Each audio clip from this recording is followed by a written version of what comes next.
Imagine standing in line at an airport, heart fluttering with equal parts excitement and nervousness. The hum of announcements echoes over the intercom, and passengers hustle by with suitcases in tow. You notice a young black girl about 15, speaking softly to her father in a lilting accent that sets her apart. Suddenly, a snide giggle ripples through the nearby flight crew. They point at her and whisper rude remarks about the way she speaks.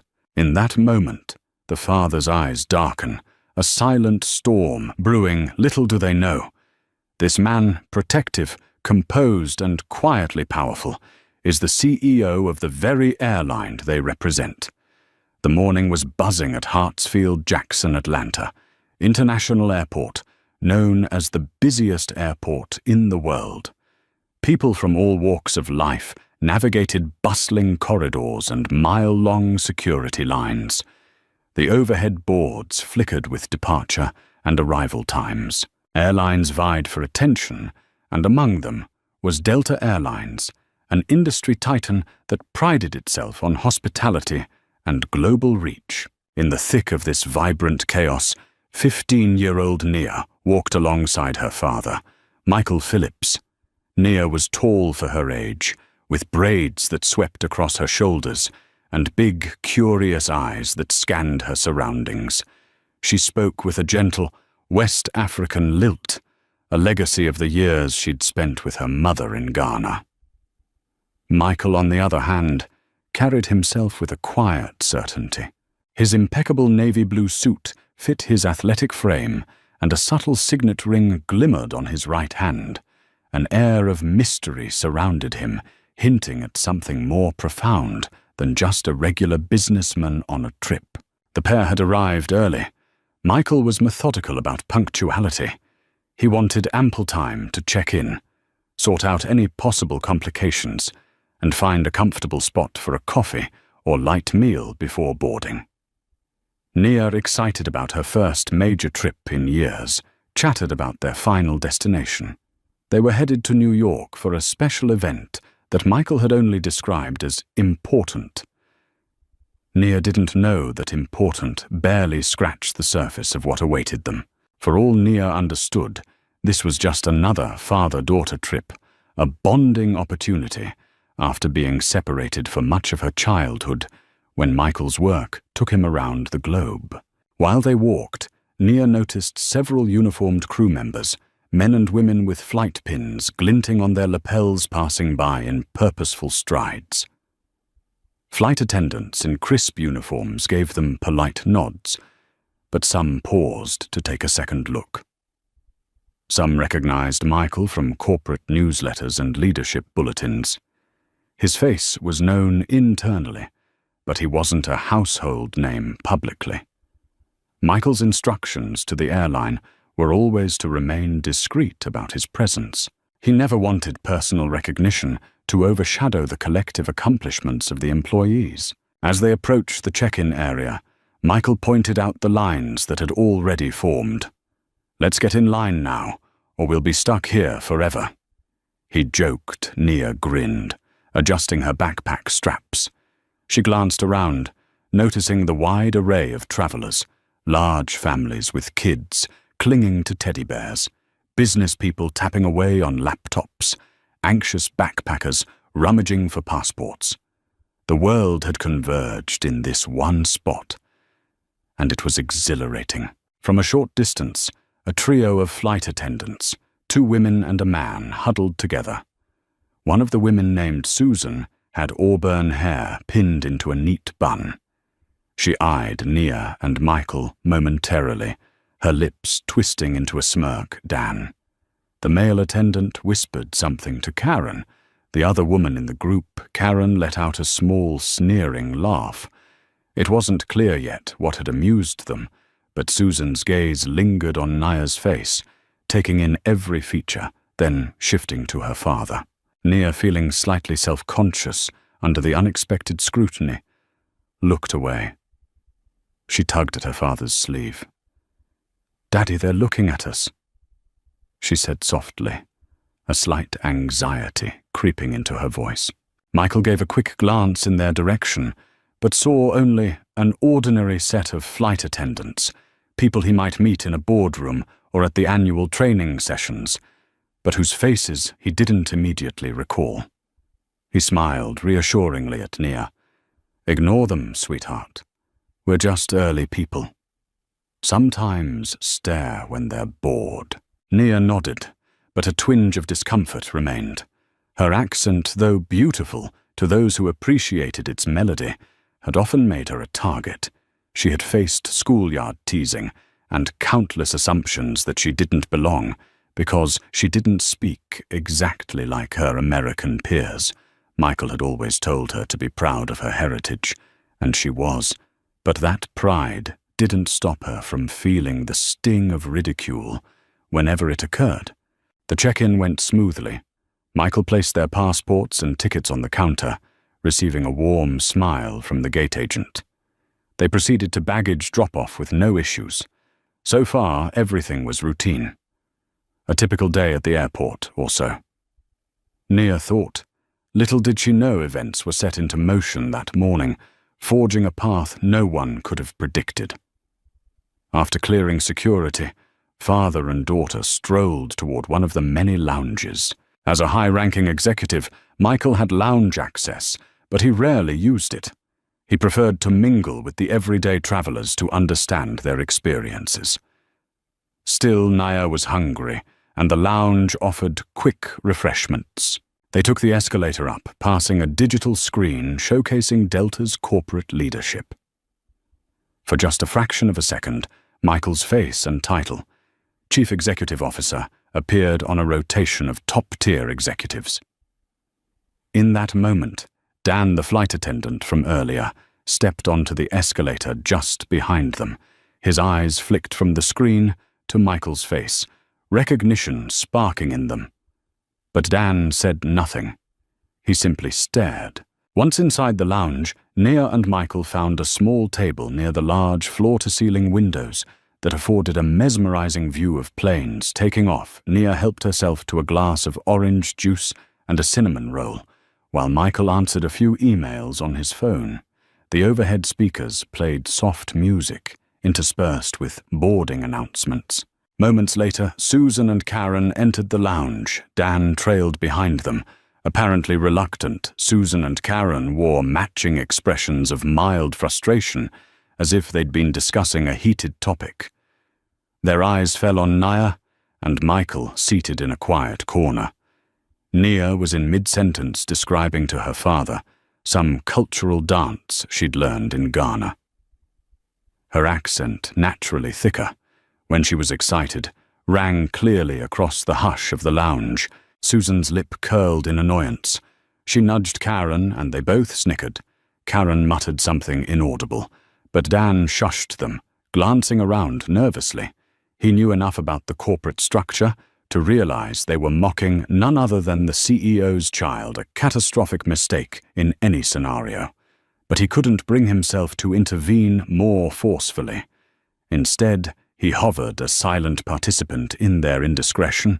Nia was oblivious at first, lost in conversation with her father, but eventually she became aware of the quiet, mocking laughter.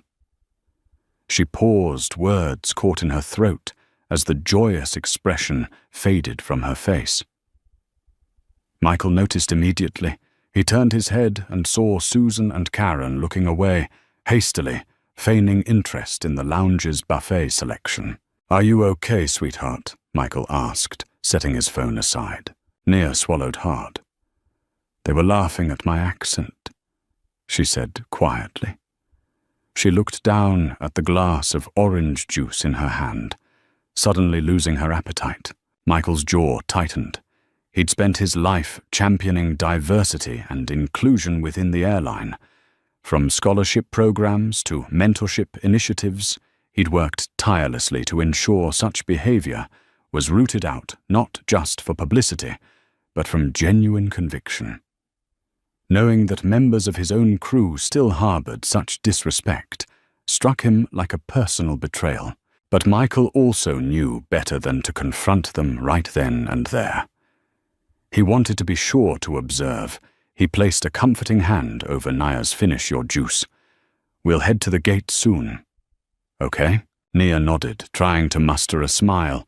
Although she was used to rudeness, having it happen so blatantly in front of her father was a different kind of pain. She felt as if she'd embarrassed him by existing in a way that drew negative attention. Little did either of them realize that this small moment was only the beginning. The judgmental stares and sneers were about to escalate, fueled by Karen and Susan's thoughtless sense of humor, and complicated by the fact that Dan was the only one aware of Michael's true identity. The stage was set for something far more dramatic than a typical morning in Atlanta. Boarding time for their flight to New York approached. Michael and Naya walked toward Gate A17, weaving through throngs of people dragging carry-ons. The large digital sign overhead flashed New York, on time. A small relief in a world where delays were the norm. As they approached the gate, they saw a small commotion near the boarding podium. A passenger was arguing loudly with a gate agent about an overbooked seat. A manager rushed over to help defuse the situation. Meanwhile, a line began to form for pre-boarding, and families with small children juggled strollers and diaper bags. Nia noticed the same trio of flight attendants, Susan, Karen, and Dan, who stood near the cockpit door, presumably waiting to welcome passengers aboard. Susan flipped through some paperwork, and Karen was chatting with a pilot. Dan looked particularly anxious, his eyes scanning the crowd until he spotted Michael and Naya. Their gazes met briefly, and Dan gave a tense nod. Michael, for his part, gave a polite smile, but said nothing.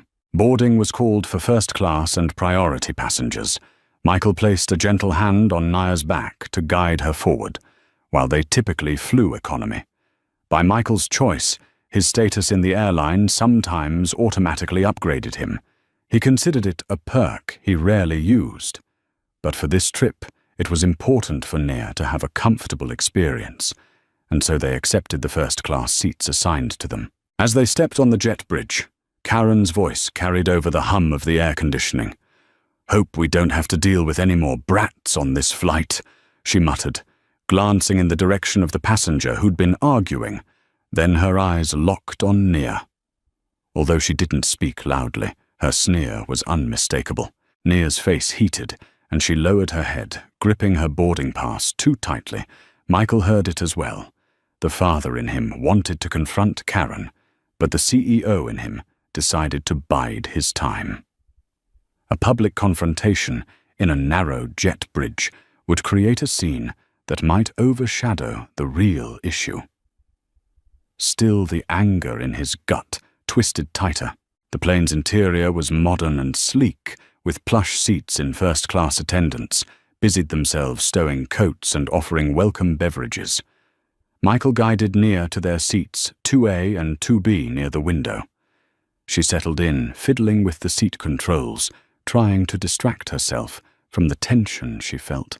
About 5 minutes later, Karen and Susan walked up and down the aisle, double-checking seatbelts and overhead bins. When Karen reached Michael and Nia's row, she paused, eyes narrowing at Nia. "Please put your bag all the way under the seat," Karen said curtly. Nia had already done so, but she pushed it a fraction of an inch further, feeling oddly threatened. "Is there a problem?" Michael asked, quietly, leveling a calm gaze at Karen. Karen plastered on a fake smile. "Oh, no problem, sir. I'm just making sure your daughter knows how to follow instructions." There was an insidious tone beneath her politeness that made Naya's skin crawl. Michael maintained his composure. "She understands just fine." He made sure to keep his tone neutral, but the stiffness in his shoulders spoke volumes.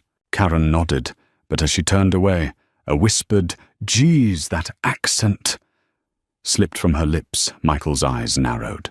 Nia sank deeper into her seat, mortified. Meanwhile, Susan hovered nearby with a stack of safety cards.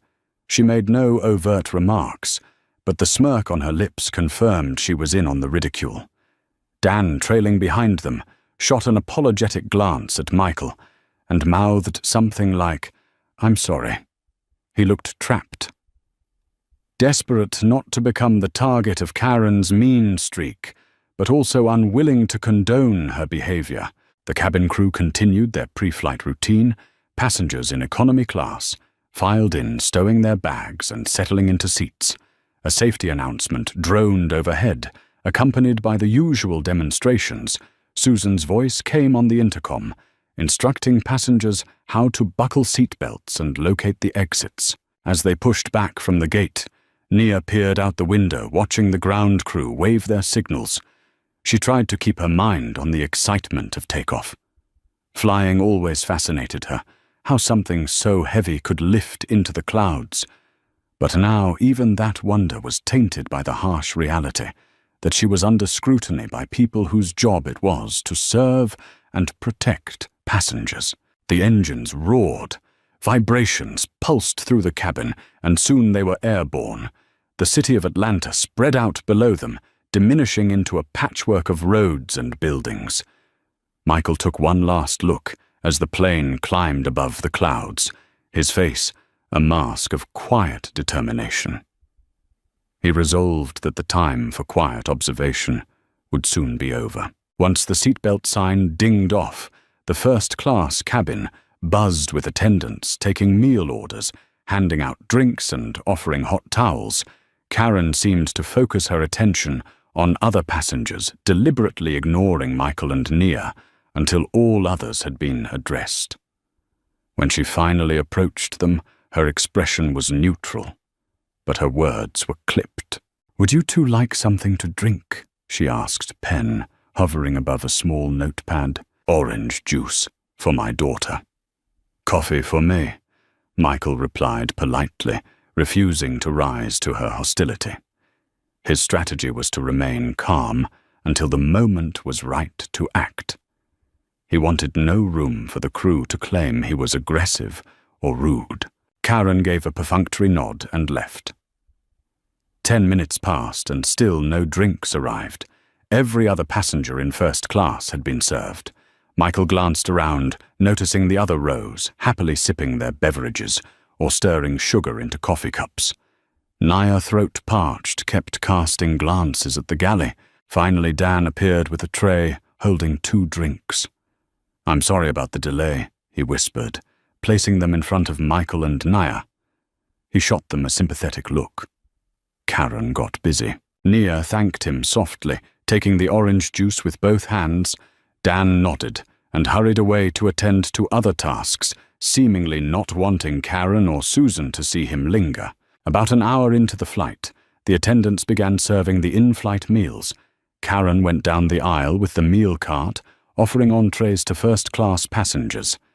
She skipped Michael and Nia again, prompting Dan to rectify the situation. By the time Dan got them their meals, the food was lukewarm. Nia picked at hers, appetite diminished by the knot in her stomach. Meanwhile, Michael sipped coffee, eyes flicking to his phone. He noted the flight number, the attendants' names on their badges, Karen M, Susan T, and Dan L, and the seat configuration. He typed discreet notes, a habit formed from years of corporate oversight. The wheels in his mind turned each instance of disrespect, building a larger case that he would address soon enough. He wasn't a man who tolerated discrimination, especially not within the airline. He ran. About halfway through the flight, Susan made a snarky announcement over the intercom. She reminded passengers to keep their voices down and remain considerate, saying, "We have a variety of backgrounds on board, so keep communication clear and respectful." Although her words sounded general, her tone and the timing suggested it was aimed at Nia, who had just asked her father a question, quietly enough, but in an accent that Susan seemed to find offensive. A few passengers glanced around in confusion. 1 or 2 in the first-class cabin seemed to sense something was off, shooting sidelong looks at Susan. Yet no one spoke up. Confronting flight attendants can be intimidating, especially at 30,000 feet, and no one wanted to stir up potential conflict.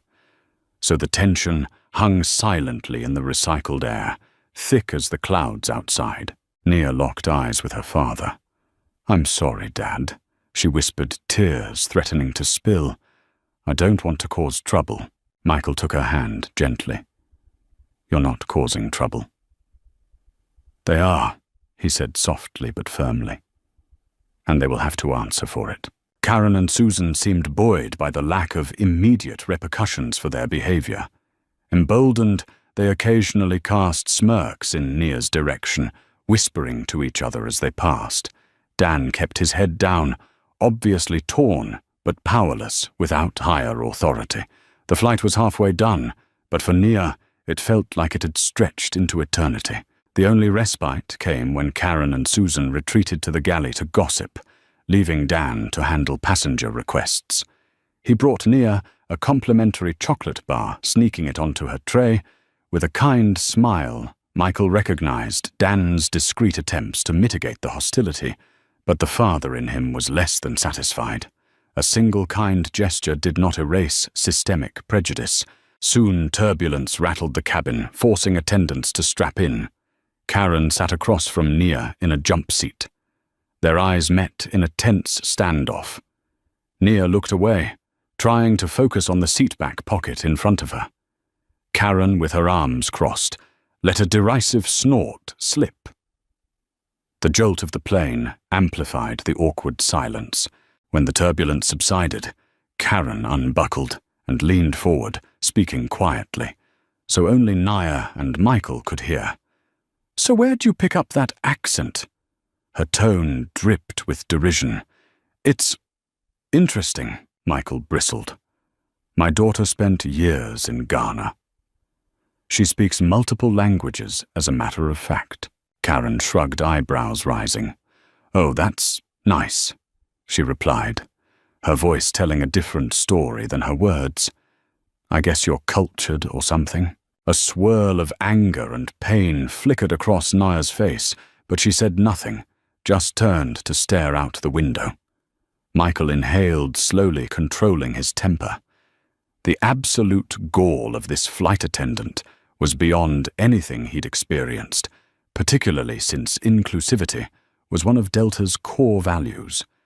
And ironically, she was unaware that the object of her scorn was the very man responsible for overseeing the entire airline's operations. By the time the seatbelt sign pinged off once more, Michael had witnessed enough.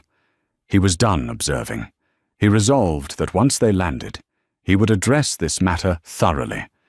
Yet fate had other plans for how the conflict would escalate before they even touched down at LaGuardia. Roughly 30 minutes before. Landing, Susan made an announcement. "Ladies and gentlemen, please prepare for our initial descent into New York's LaGuardia Airport. Flight attendants, please secure the cabin." Karen and Susan went around to ensure tray tables were stowed and seats were upright. The lights in the cabin dimmed slightly in preparation. Michael and Nia buckled their seatbelts, the lights of the New York skyline now visible through the clouds. Suddenly, an alarm beeped near the flight deck. Susan and Karen snapped to attention. Dan, looking anxious, hurried to the cockpit. Passengers exchanged nervous glances. Moments later, the pilot came on the intercom to explain that a minor mechanical warning light had illuminated. They would be cleared to land, but emergency vehicles would be on standby as a precaution. The plane descended further, and the tension from the mechanical issue layered atop the pre-existing drama. As they neared the runway, an unsettling lurch shook the aircraft. Gasps rippled through the cabin. Nia gripped her father's arm, fear eclipsing her earlier humiliation. The plane touched down hard, bouncing once on the runway. Oxygen masks did not deploy, but the screech of the tires was louder than usual. Outside, flashing lights indicated emergency vehicles trailing them. The pilot managed to bring the aircraft safely to a taxi speed, and a round of relieved applause erupted. Karen's expression was unnerved as she tried to maintain professionalism. Susan remained composed on the surface, but her hands shook as she secured the galley. Dan was nearly pale, though he managed a small smile of relief in Michael and Nia's direction as he passed. The pilot taxied to an isolated area of the tarmac, where the plane underwent a quick inspection by ground staff and the waiting emergency teams. Once they confirmed it was safe, the plane was towed to a gate. The entire incident lasted about 30 minutes, but felt like an eternity to the anxious passengers. When the doors finally opened, a wave of relief washed over everyone. The airport staff outside assisted in deplaning. Karen and Susan stood at the exit, still forced to bid farewell with plastic smiles, though their nerves were clearly rattled. As Nia and Michael approached, Karen mustered her usual condescension. "Have a nice day," she said. Susan's lips twitched, but she remained silent. Michael paused just before stepping into the jet bridge, turning to face them. "I assure you I will," he said, his voice steady. Then, with a firm hand on Nia's shoulder, he led her out of the aircraft. Unbeknownst to the crew, Michael's phone had been capturing key details, some audio clips of the crew's remarks, timestamps of their actions, and notes about their treatment. He had enough to not only file a complaint, but to launch an internal investigation. Yet the confrontation that was about to happen wouldn't even wait for corporate processes to begin. Michael Phillips guided his daughter down the jet bridge with deliberate slowness, letting the river of passengers surge ahead. He wanted the cabin crew in front of him, wanted time to collect his simmering fury, wanted above all to be certain Nia was no longer within earshot of the attendants who had spent 3 hours chipping away at her dignity. At the mouth of the jet bridge, the hive buzz of LaGuardia greeted them. Overlapping gate announcements, rolling suitcase wheels, the faint hiss of espresso machines from a nearby Cafe Nero. Fluorescent ceiling panels reflected off polished terrazzo floors, turning every movement of the crowd into a restless play of light. Nia walked a half-step behind her father, clutching the fabric of his blazer as though it were a lifeline. She had plastered on a polite mask, but the set of her shoulders betrayed exhaustion, the kind that didn't come from turbulent landings or cramped cabins, but from the quieter turbulence of being mocked for simply existing. Michael slowed near gate D17. He spotted Robert Jenkins, the station's duty manager, leaning over a counter with a maintenance tablet in hand, debriefing 2 ground technicians about the cockpit fault light that had prompted the fire trucks on rollout. Robert's silver tie pin and old Delta Widget logo glinted when he straightened and caught sight of the CEO, Mr. Phillips. He blurted, voice shooting an octave higher than usual. Michael watched the recognition ripple across Robert's face, surprise, then quick professional poise. "Sir, I didn't realize you were on that rotation. Are you and your daughter all right? The post-flight indicates only a sensor hiccup, but we're cycling the hydraulics to be safe." "We're physically fine," Michael answered, extending a hand. His grip was steady, yet the underlying tension vibrated like a taut piano string. "But a different kind of system failed today, and it needs your immediate attention." Robert's brow furrowed. "Of course, sir. What happened?" Before Michael could elaborate, the 3 flight attendants stepped into the gate area. Susan strode first, her auburn bun slightly messier than when she'd begun the duty, followed by Karen, whose perfectly lined lipstick had thinned under stress. Dan lingered astride behind, scanning the concourse as though hoping to dissolve into it. The moment Karen spotted Michael speaking to a station manager, she stiffened, but she had not yet fit the puzzle pieces together. Susan's gaze swept past Nia with reflexive disdain. Dan's met Michael's for a heartbeat, and dropped a mute confession of everything he had witnessed. Michael repositioned himself so that the attendants would have to pass within mere feet. He wanted eye contact. He wanted the moment recorded in every neuron of their memories. "Nia," he murmured, "stay right beside me." His daughter nodded, but kept her head high. She could feel her pulse in her ears, echoing the metronome of the overhead PA final boarding call. "Flight 8105 to Dallas." Each automated syllable felt perversely normal against the private maelstrom whirling around her. Robert initiated the encounter.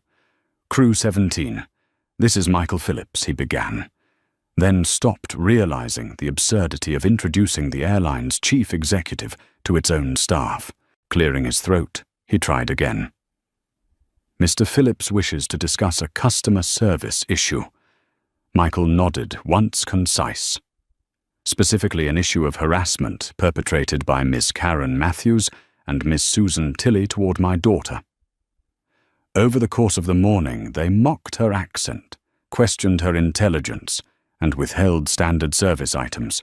Their conduct violates our non-discrimination mandate and the Values Charter. You both pledge to uphold." Susan's cheeks drained of color. Karen's eyes widened, flitting between Michael, Nia, and Robert, as though searching for some safety lever that might reset the scene. "So there's been a misunderstanding," she started, voice thin. "We never meant—" Michael raised a hand palm outward. The gesture was controlled, but carried the authority of a gavel strike. "Intent does not erase impact, Ms. Matthews, nor does stress excuse cruelty. My daughter's heritage is not a punchline." For a heartbeat, the bustling terminal seemed to hush, as though the HVAC itself paused to listen. A pair of elderly passengers with rolling walkers slowed nearby. A junior gate agent froze halfway to the printer. Mouth parted. Everyone sensed the sudden gravitational pull of power, empathy and reckoning converging. In one point, Robert inhaled through his nose, professional mask slipping into genuine anger. "Karen, Susan, we'll step into Concourse Office B. Security will take your preliminary statements. Mr. Phillips, do you wish to file an immediate incident record?" "I already have," Michael said, tapping his phone screen. On it sat time-stamped notes, voice memo snippets. Michael had discreetly captured Karen's final microaggression on the jump seat after turbulence. "But first, my daughter deserves an apology, issued without caveat or defensiveness." The two women looked at Nia. Really looked, perhaps for the first time since that morning. Nia held their gaze, no longer the silent, shrinking girl on row 2B, but the living embodiment of every passenger they had subconsciously deemed less worthy. "I'm sorry," Susan whispered words. "Brittle, I shouldn't have laughed." "Apologize," Karen echoed, though her voice quivered with a cocktail of fear and shame. "It was wrong," Nia swallowed. Hearing the admission loosened a knot inside her chest, yet she sensed the apology was motivated more by hierarchy than remorse. Still, she lifted her chin. "I hope," she said quietly, "you will remember how it feels when someone treats you like you don't belong." Karen's bottom lip trembled. She looked as though she might speak, but a uniformed Port Authority officer arrived, summoned by Robert's silent radio call. The officer gestured politely toward a side corridor. As the attendants were led away, Susan glanced over her shoulder. One last time, eyes wet. Dan started to follow them, then pivoted, stepping toward Michael, "Sir." The word caught. He steadied himself. "I need to say this. I am deeply sorry for not intervening sooner. I tried to temper the situation, brought them your drinks, your meals. But I should have confronted the remarks directly. I was afraid of worsening the conflict." Michael studied the young man. Behind the professional uniform, he saw earnestness and regret warring with workplace conditioning. "Fear is understandable," he said at length, his tone softer than it had been with the others. "But silence sustains injustice. Next time, because there will always be, Next time, for someone, use your voice. Speak up before harm metastasizes, Dan nodded, shoulders sagging with a complicated blend of gratitude and self-reproach. I will, sir. You have my word. Michael extended a hand. Dan took it, a brief, firm clasp that communicated both accountability and a second chance. Only then did Karen's earlier words register with the watching crowd. I didn't even know who you were. A businessman in line for the next flight leaned to his companion and murmured, "That's the CEO." A low ripple of whispers spread outward, like concentric rings on water, astonishment that the man in the impeccably cut navy suit quietly defending his child was the hand atop the whole corporate tiller. Michael ignored the stir. His focus remained on Naya, who exhaled shakily, as if expelling a gallon of stale cabin air. "You did nothing wrong," he reminded her in a voice pitched for her ears alone. "Remember that." She nodded, tears pricking but unshed. In the overhead skylights, her braids caught glints of midday sun, each bead of lacquered wood bright as a filament of hope. Robert motioned toward a seating alcove outfitted with upholstered benches and a living wall planter of peace lilies, one of the airport's attempts at calming design. "Mr. Phillips, I have to draft an OPS 25 preliminary.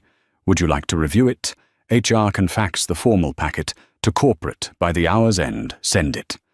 Michael said, "Attach my field notes and the audio clip. Flag it. Level 3. Misconduct with request for expedited review."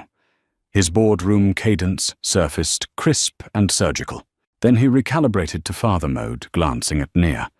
"But first, my daughter needs water. She's had enough procedural talk for one day."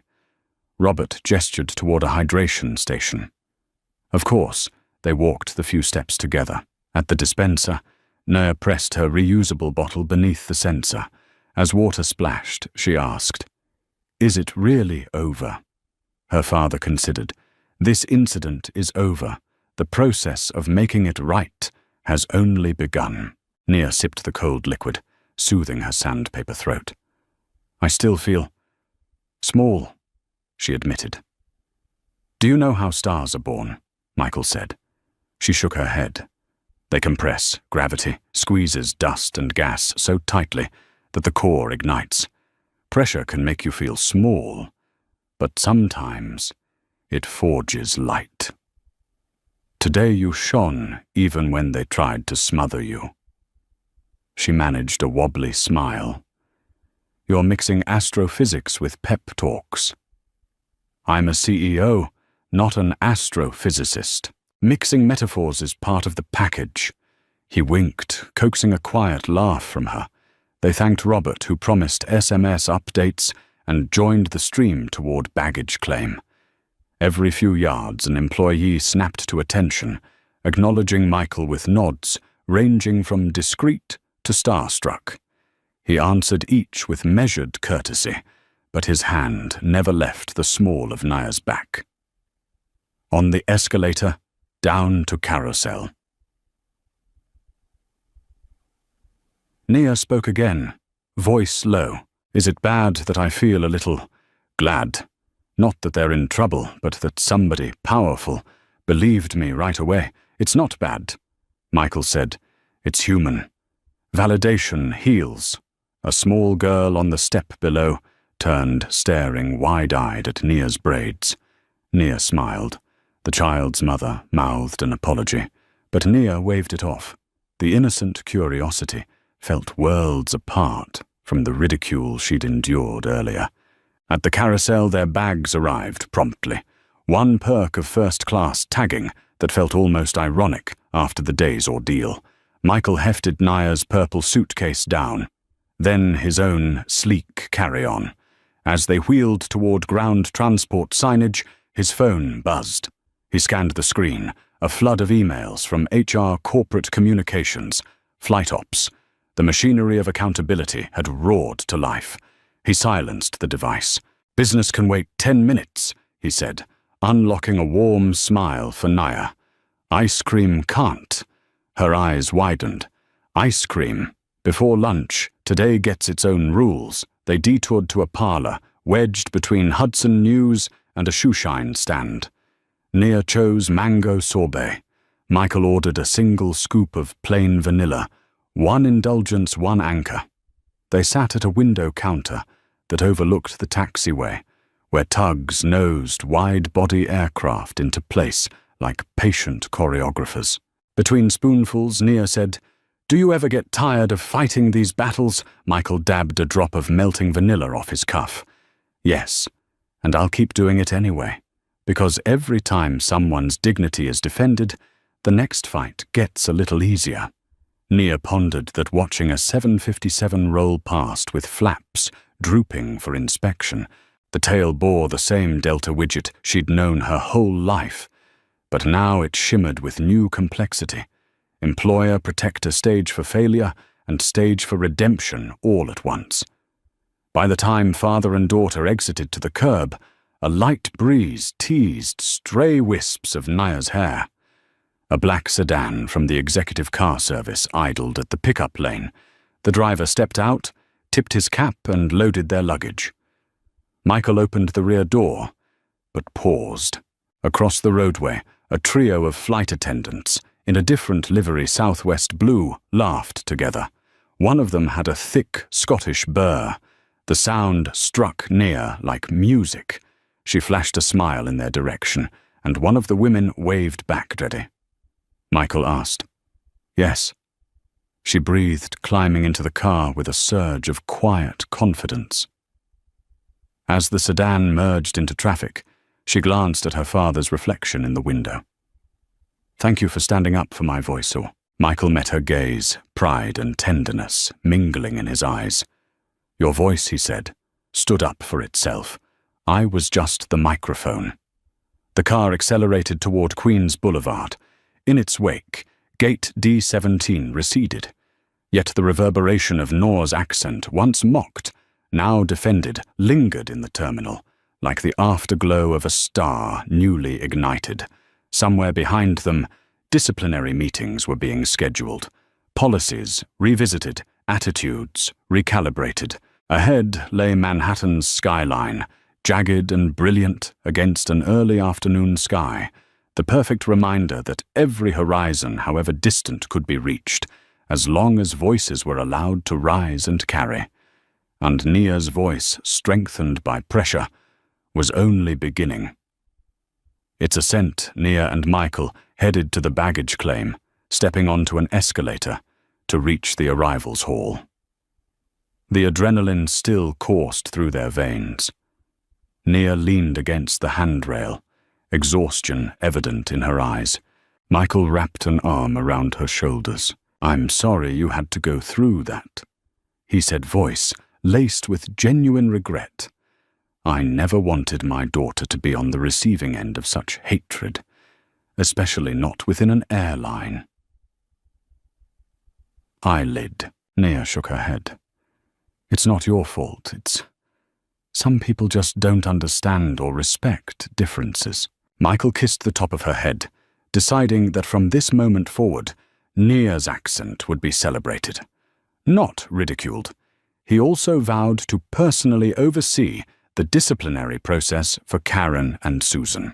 As they reached baggage claim, more Delta employees recognized Michael Whispers, followed them something about a major confrontation on the plane, and the CEO traveling incognito. Some staffers approached to offer help with luggage, while others stood at a respectful distance.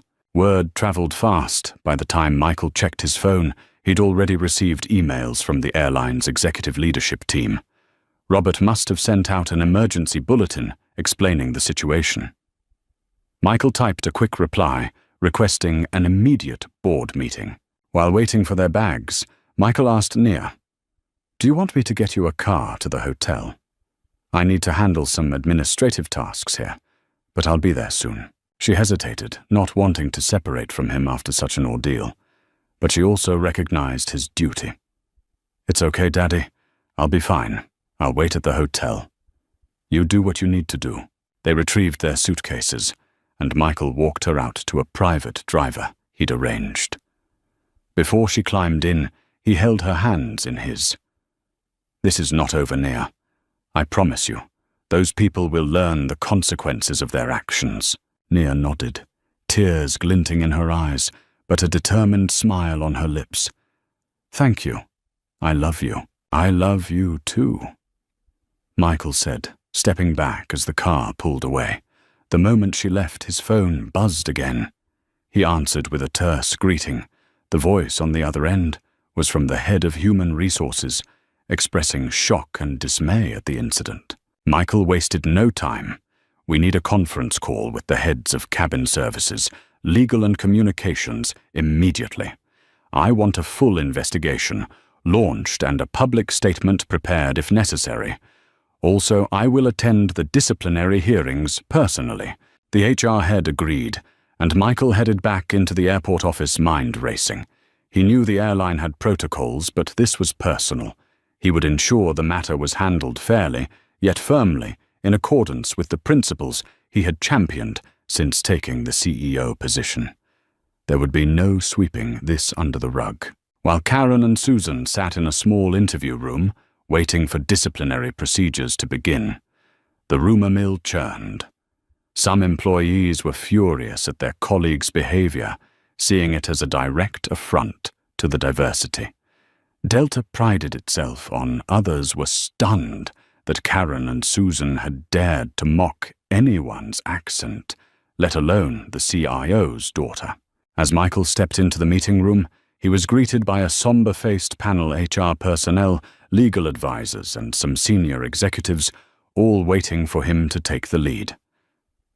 His demeanor was as serious as they'd ever seen. Gone was the approachable fatherly warmth he often projected in corporate gatherings. This was Michael Phillips, the uncompromising CEO.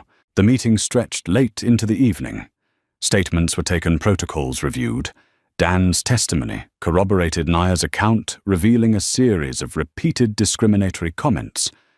Karen and Susan tried to argue that it was a misunderstanding or a joke taken out of context, but the panel had no patience for such excuses. The airline's zero-tolerance policy for discrimination was clear. In the end, the recommendation was termination of employment for Karen and Susan.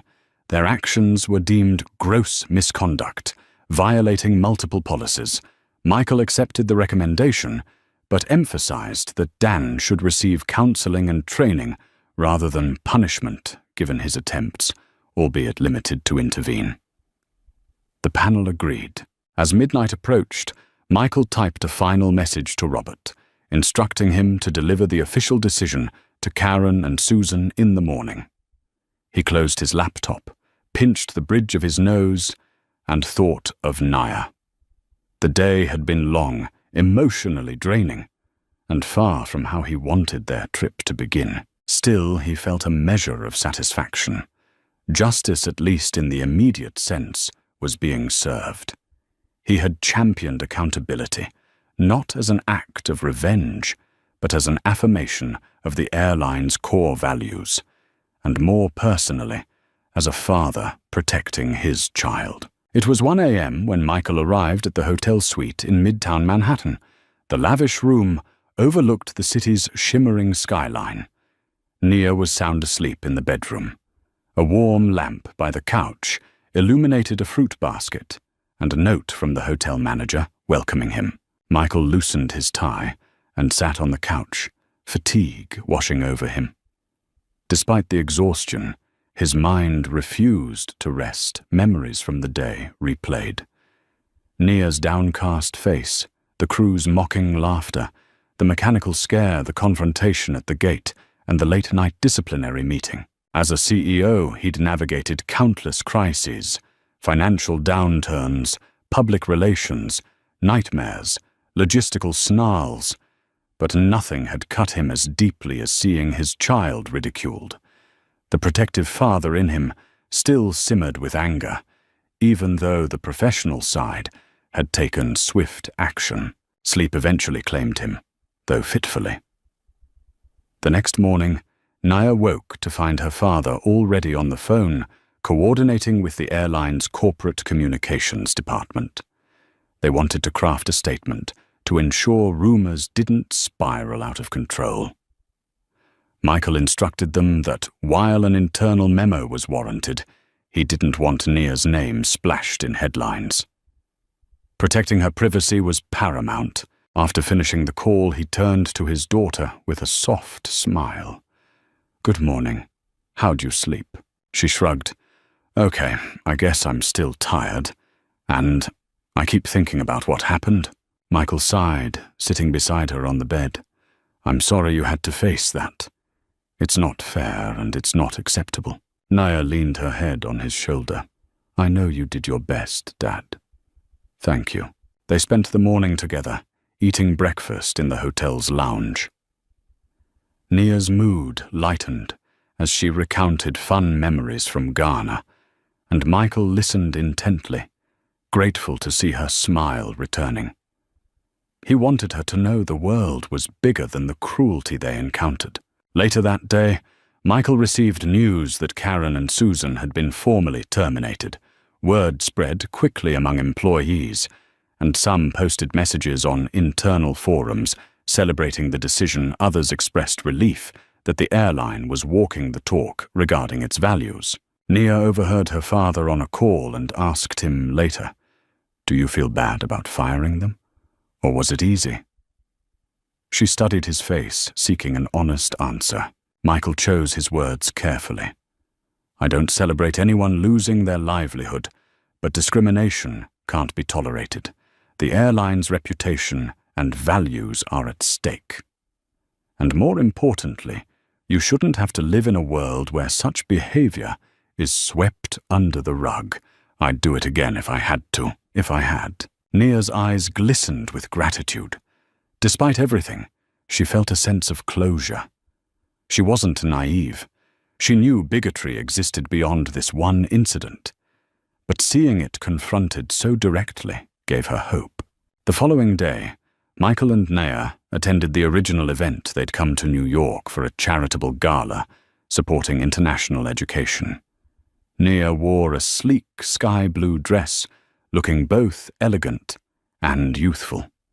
Her father, in a tailored tuxedo, introduced her to dignitaries, philanthropists, and business leaders.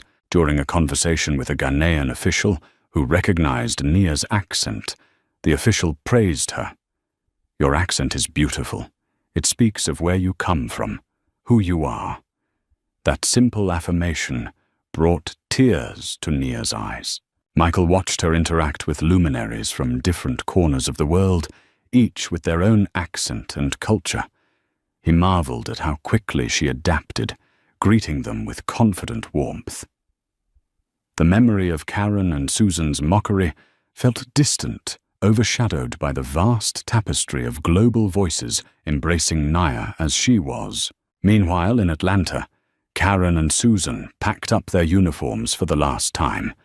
They faced uncertain futures. The airline's decision was final, and their attempts to appeal fell on deaf ears. Neither had anticipated such severe repercussions for what they considered harmless jokes. But the reality of zero-tolerance policies had proven them wrong. Their reputations within the aviation industry were marred, making it difficult to secure new roles. Dan, on the other hand, continued his duties, albeit under the watchful eye of management. He was enrolled in additional training programs, focusing on diversity, conflict resolution, and intervention. It was a second chance he planned to make the most of. When Michael and Nia flew back to Atlanta a week later, Dan was not on their flight, but he had sent a handwritten note, delivered via the flight captain, to Mr. Phillips and Miss Nia. "Thank you for teaching me a lesson. Encourage. I'm determined to do better." Nia smiled when she read it, feeling a bittersweet pang. She handed the note to her father, who nodded in silent approval. A small sign that perhaps some good had come of this fiasco. Over the subsequent weeks, the story of the discriminatory flight attendants reached the ears of many in the aviation industry. Some critics accused Michael of overreacting. However, The vast majority, including advocacy groups and social media commentators, applauded Delta Airlines for taking a strong stand. Interviews with other airline professionals revealed a mix of surprise and support. Many voiced that, while such behavior was relatively rare, it was crucial to clamp down on it decisively to maintain an inclusive environment for both passengers and staff. For Michael, the positive feedback was a reaffirmation that he had done the right thing. Behind the scenes, Michael and the leadership team at Delta drafted new training modules. They included real case studies of discrimination, Nia's experience among them, though her name was never disclosed publicly. The training encouraged employees to proactively intervene when they witnessed harassment or bullying. Nia continued her life, splitting time between school in the US and visits to Ghana. She joined a speech and debate club, finding her unique accent to be a point of fascination for audiences rather than a liability. Each time she spoke, she carried the memory of the flight incident, but she channeled it into confidence rather than fear. Meanwhile, Michael noticed a shift in employee morale. Surveys indicated that employees felt safer and more valued, confident that leadership wouldn't hesitate to defend them or their customers against discriminatory actions. One afternoon, Michael found an envelope on his office desk. Inside was a letter from a mother in Boston who thanked him for protecting people like her daughter, a teen who had also faced ridicule for an accent. The mother wrote, "When I heard what you did for your child, I felt hope for mine. Thank you for setting an example." Touched, Michael placed the letter in a small box of keepsakes.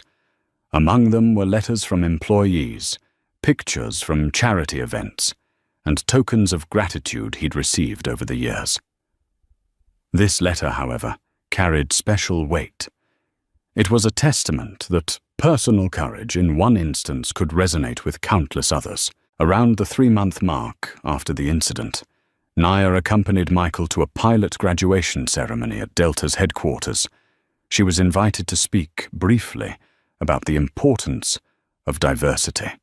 Standing before a group of newly minted pilots from various backgrounds, she shared her story, leaving out specifics, but emphasizing how a single disrespectful act could shatter someone's confidence.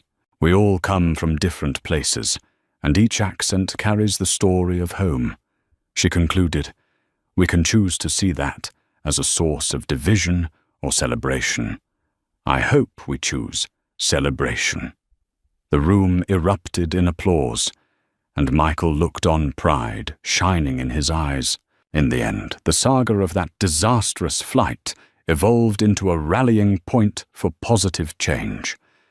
Policies were strengthened, employees grew more vigilant, and stories of kindness in the skies began to overshadow the negativity. The airline even featured a new campaign tagline, "Every voice takes flight." While it was a subtle nod internally, everyone understood its deeper meaning. 1 year later, on a crisp morning, at Hartsfield-Jackson Atlanta International Airport, where the whole ordeal had begun, Michael and Nia strolled through the same terminal as they prepared for another trip. This time, they were heading to London for a global business summit. Nia walked confidently, greeting airport staff with a warm "good morning" in her distinctive accent. Head still turned, but now with smiles rather than sneers. The father-daughter duo reached the Delta counter, and a young gate agent recognized Michael beaming at them. "Welcome back, Mr. Phillips and Miss Nia," she said politely. "We have you in first class today, sir. Let me know if you need anything." Michael and Nia exchanged a knowing glance, remembering a time not so long ago when such a greeting would have been overshadowed by malicious whispers. Today felt different, lighter, more open. That lingering pain from the past was overshadowed by a sense of vindication and hope. Before boarding, they stopped for a quick coffee.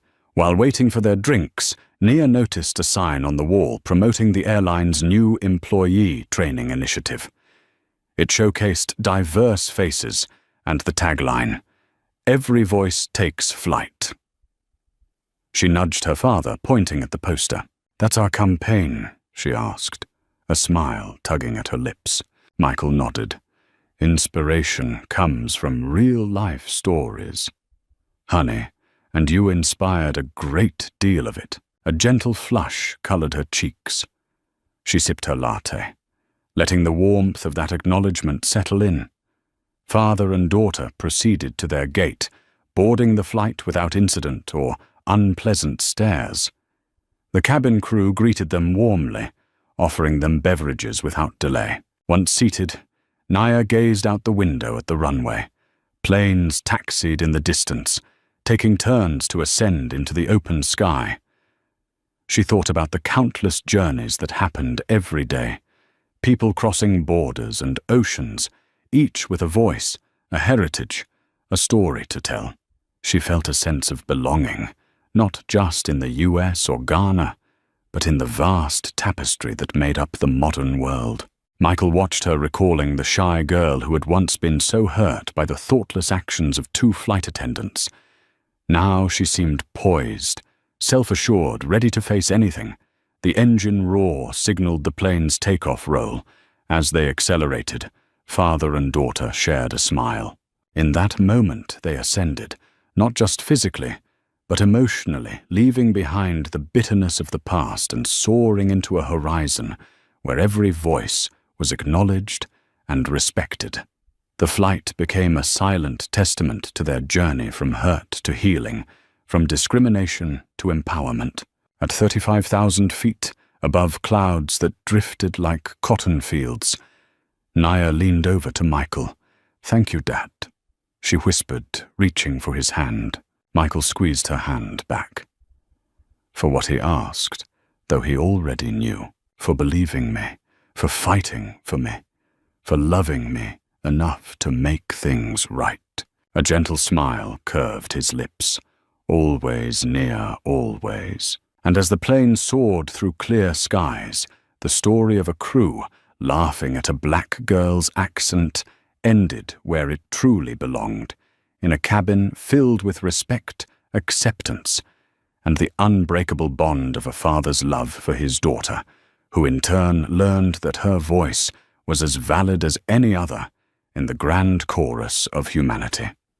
Thank you for traveling with us through a tale of pain, resilience, and a father's fierce love. Their journey shows that every time we reject discrimination, be it a mocking remark or an unjust rule, we move the world toward greater empathy. If this story touched you, please share it, leave a quick comment, and hit like and subscribe. Your support lets us keep telling uplifting stories that remind us every voice, every accent deserves to soar.